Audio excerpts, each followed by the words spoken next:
Hello my friends, आप सुनने जा रहे हैं हमारी कहानी जिन की मोहब्बत। एपिसोड 8। कहानी का टाइटल है ये खूबसूरत बदन। तो चलिए कहानी को आगे बढ़ाते हैं। आज की कहानी में आपको बहुत मज़ा आने वाला है, क्योंकि आज की कहानी मैं बताऊंगी नहीं कि क्या होने वाला है, वो आप सुनेंगे, लेकिन इंटरेस्टिंग बहुत होने वाली है। इसलिए कहानी को बीच में छोड़ने की बिल्कुल भी गलती मत करिएगा। कहानी को पूरा सुनेंगे तो आपको कहानी का एंड बहुत अच्छा लगने वाला है, और अच्छा लगता है तो मुझे कमेंट करके ज़रूर बताइएगा। तो चलिए कहानी को स्टार्ट करती हूँ।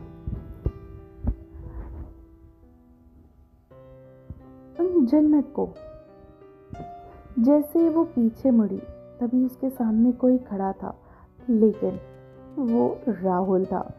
राहुल जन्नत से कहता है, तुम यहाँ? हाँ, वो मैं मम्मा से परमिशन लेने आई थी। कहाँ जाने की?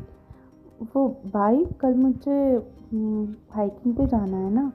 अच्छा, ऐसा बोलकर राहुल वहाँ से चला गया। तभी रीमा जी बोलती हैं, ठीक है बेटा, पर तुम अपने ध्यान से जाना। रीमा जी ने जन्नत से कहा, हाँ माँ, थैंक यू माँ। माँ पापा लव यू। जन्नत ने अपने माँ पापा को बाय किया और रीमा जी और रवि जी लव यू बेटा कहकर अपने कमरे का डोर बंद कर लेते हैं। जन्नत भी अपने कमरे में लौट आई, बेड पर बैठ गई और उसने प्रिशा को कल के लिए परमिशन मिल गई ये मैसेज भी कर दिया था और सो गई। दूसरी तरफ साहिल और प्रिशा का मैसेज आया कि जन्नत को परमिशन मिल गई है, तो वह सब कल घूमने के लिए जा सकते हैं। साहिल प्रिशा का मैसेज पढ़ते ही खुशी से झूम उठा। उसने विशाल को मैसेज किया कि कल हमें घूमने जाना है। विशाल साहिल का मैसेज पढ़ने के चौंक गया। उसने जल्दी से साहिल को कॉल किया और बोलता है, हेलो हेलो साहिल। हाँ बोलो यार।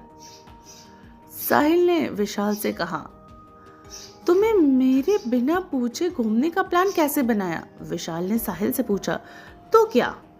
साहिल ने विशाल से कहा, अरे पर कहाँ, कौन कौन जा रहा है और अचानक तुम्हारे दिमाग में ये सब आता कैसे है? विशाल ने एक ही सांस में साहिल से ढेर सारे सवाल पूछ लिए।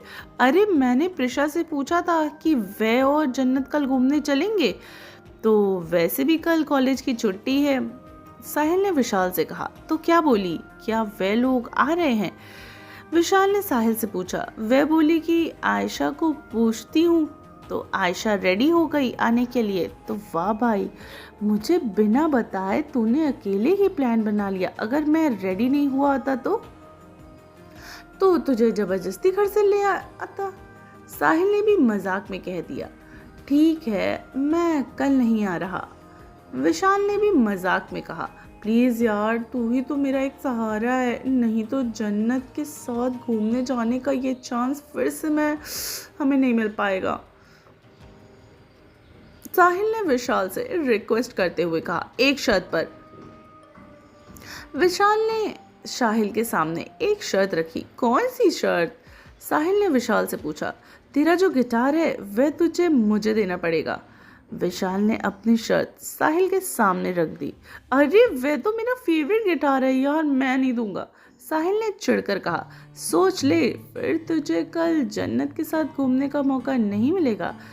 विशाल ने साहिल को ब्लैकमेल करते हुए कहा, तेरी नज़र तो मेरे गिटार पर ही थी ना, और जन्नत के बहाने तू मुझे ब्लैकमेल कर रहा है। साहिल ने विशाल से कहा, वे तो है, अब तू ही सोच ले, तुझे जन्नत इम्पोर्टेंट है या तेरा गिटार?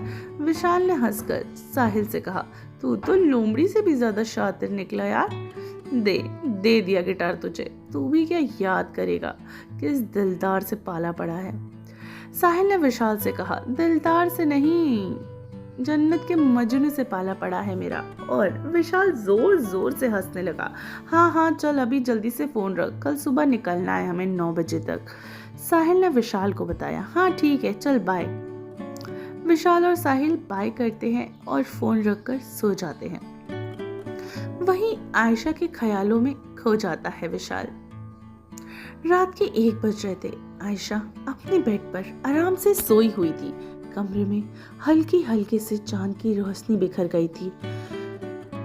रात के 1 बज चुके थे। जन्नत अपने बेड पर आराम से सोई हुई थी। कमरे में हल्की हल्की चांद की रोशनी बिखर गई थी।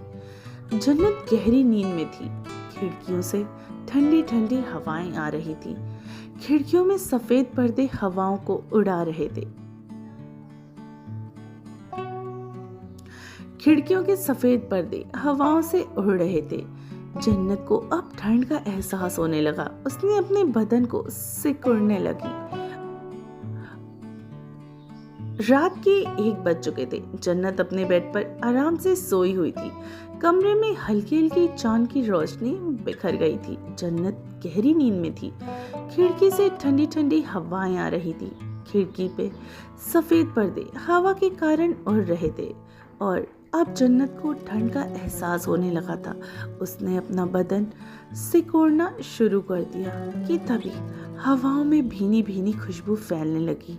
2 चमकती आंखें जन्नत को बड़े प्यार से देख रही थी। उन आंखों में सागर के पानी जितनी गहराई थी। चांद की रोशनी में एक खूबसूरत नौजवान जन्नत के बेड के बगल में खड़ा था। उसने जन्नत को कंबल उड़ाया। अब जन्नत को ठंड से राहत मिली। वह नौजवान जन्नत के बगल में उसके बेड पर ही बैठ गया। फिर उसने जन्नत के बालों में अपनी उंगलियां फिराना शुरू कर दिया। वह फिर उसके साथ ही उसके बाजू में लेट गया और उसने जन्नत के हाथों पर अपना हाथ रखा। जन्नत ने नींद में ही अपना हाथ उस नौजवान के कमर पर डाल दिया। उस नौजवान की तो मानो सांसें ही जैसे रुक गई हों। जन्नत ने नींद में तकिया समझकर उसको अपनी बाहों के घेरे में ले लिया। जन्नत ने उसको कसकर अपने नज़दीक कर लिया और बाहर पूर्णिमा का चांद की रोशनी उस नौजवान के चेहरे पर चमक रही थी। जन्नत ने उस नौजवान को अपने सीने के बिल्कुल करीब कर लिया था। उस नौजवान को जन्नत के दिल के पास होने से काफ़ी अजीब सा महसूस हो रहा था। उसकी खुद की धड़कनें बहुत तेज़ थीं।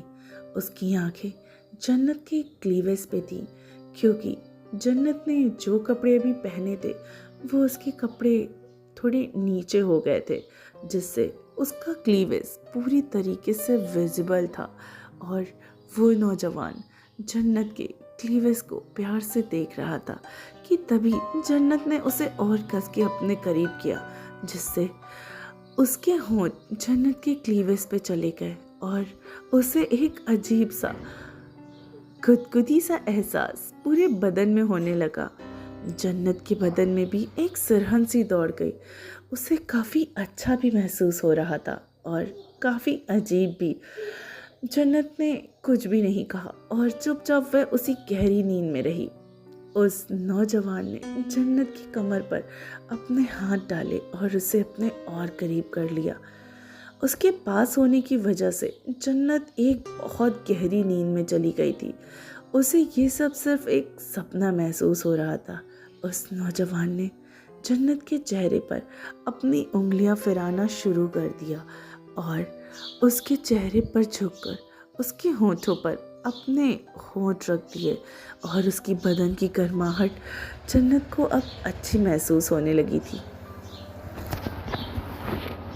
वो जन्नत के होठों को बहुत ही हल्के हल्के स्मूच कर रहा था। उसके निचले होठों को सक करने लगा और उसका किस इतना स्मूथ था कि जन्नत का नींद में ही अब गला सूखने लगा था और उसे ये एहसास काफ़ी अच्छा लग रहा था। वो भी अब कसमसाने लगी थी। उसने भी उस नौजवान को और कस के पकड़ लिया और उसके कंधे से अपने दोनों हाथ सटा लिए और उसके बदन से आती उस भीनी भीनी खुशबू से जन्नत को काफ़ी अच्छा महसूस हो रहा था। उस लड़के के चेहरा बिल्कुल चमक रहा था और उसकी आंखें देख ही रही थी। वो आंखें बिल्कुल नीली थी और उसके बदन से आती भीनी भीनी खुशबू जन्नत को उस लड़के के बदन की गर्माहट बहुत अच्छी महसूस हो रही थी। और उसके होठों से वो जो किस उसे वो जो फील हो रहा था वो एक अलग ही एहसास था। अचानक उसे याद आया कि उसने किसी चीज़ को अपनी बाहों के घेरे में कसकर थामा हुआ है। उसे लगा कि ये सब एक सपना है, पर वह चौंक कर उठ गई। घबराहट और हैरानी से उसकी आंखें बड़ी हो गई और वह अपनी जगह से हड़बड़ाते हुए उठकर बैठी और लाइट का स्विच चालू करने लगी। उसने फटाक से लाइट ऑन किया और अपने बेड की तरफ देखा तो उसे अपने बेड पर कोई नहीं दिखा। वहाँ पर किसी ने एक सफ़ेद गुलाब रखा हुआ था। जन्नत चीखना चाहती थी पर उसकी आवाज़ उसके गले में ही अटक गई। उसने खिड़की के नीचे जाते हुए देखा पर नीचे कोई नहीं था। तो फ्रेंड्स, कैसी लगी आपको हमारी कहानी का आज का ये पार्ट? आई होप पसंद आया हो। पर जन्नत जब तक उस गुलाब को खुद से एक्सेप्ट नहीं करती तब तक वो जन उससे सामने नहीं आ सकता। तो बहुत जल्दी हमारी कहानी में ये भी होने वाला है। तो कहानी को सुनते रहिए और कहानी कैसी लगती है ये भी मुझे कमेंट करके ज़रूर बताइएगा। तो चलिए मिलती हूँ कहानी के अगले पार्ट में। तब तक अपना ख्याल रखिए और सुनते रहिए। जिनकी मोहब्बत सिर्फ